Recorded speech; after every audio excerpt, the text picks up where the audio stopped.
Hey guys, Assalamu alaikum wa rahmatullah.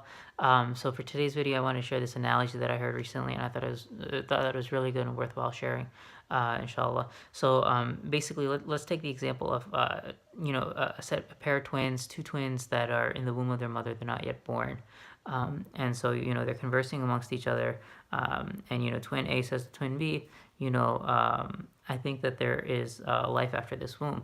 I think once we get, I think there will be something that happens after we fulfilled our capacity and our role in this womb. And then the other twin baby B goes to twin A, no, I don't think that's true. I don't think there's anything outside of this womb. I don't know anything outside of this capacity. I don't have any experience outside this capacity, and so I don't know of anything outside of this womb.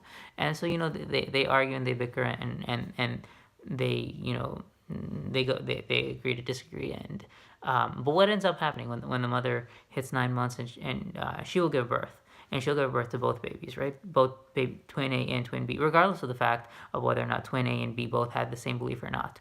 Even if twin A believed in the birth and twin B did not, she still gave birth, and they both experienced it still regardless. And so that's the type of situation that we have here too. Whether or not we believe in the Day of Judgment or we don't believe in the Day of Judgment, according to Islamic theology and the belief of Muslims, is that there will be a Day of Judgment, and it will occur regardless of the fact whether or not we believe it in or not. It will happen. And the fact of the matter is, we've gone through different phases of our lives, different phases of our existence, and whether we recall those or not is a separate matter, right? So there's this concept of the mithaq, the covenant that we took before our existence in this world, where we acknowledged and believed in the oneness of Allah. And then we have another existence where we were in the womb of our mothers, and and you may say, well, I don't remember that existence of the mithaq. Well, think about it this way: you don't remember the existence of you in your mother's womb, but yet you know for a fact that it happened and existed.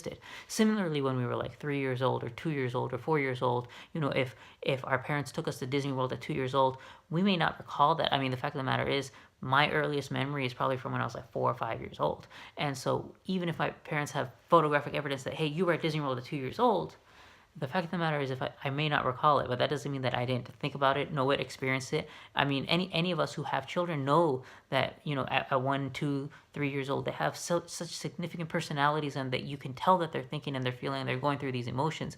And so regardless of whether or not our child will remember it when they're 18, 19, 30, 60 years old, doesn't mean that they're not experiencing it now. And so similarly for us, we go through these emotions and phases in our lives, in our different phases of existence. So during the time of the covenant, during the time of the mithaq, then during the time of the womb, when we were in the womb of our mothers, we went through these phases where we felt and knew, but when we moved into the next phase of our life, like this world, we forgot about it. And so when we were children, we went through these phases, but now we don't know those, we don't remember those anymore. And so the fact of the matter is, we'll then move on to another existence of our life after we leave this life. After we leave this worldly life, we will move into the existence of the barzakh, the grave, and that we will have a existence there, and then we will go into the Day of Judgment and the hereafter.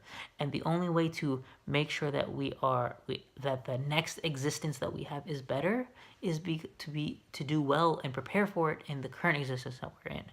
And so the Day of Judgment is happening regardless of whether or not we believe in it, from a theological perspective. And so the best thing we can do right now is acknowledge that and believe in it, and then prepare for it, inshallah.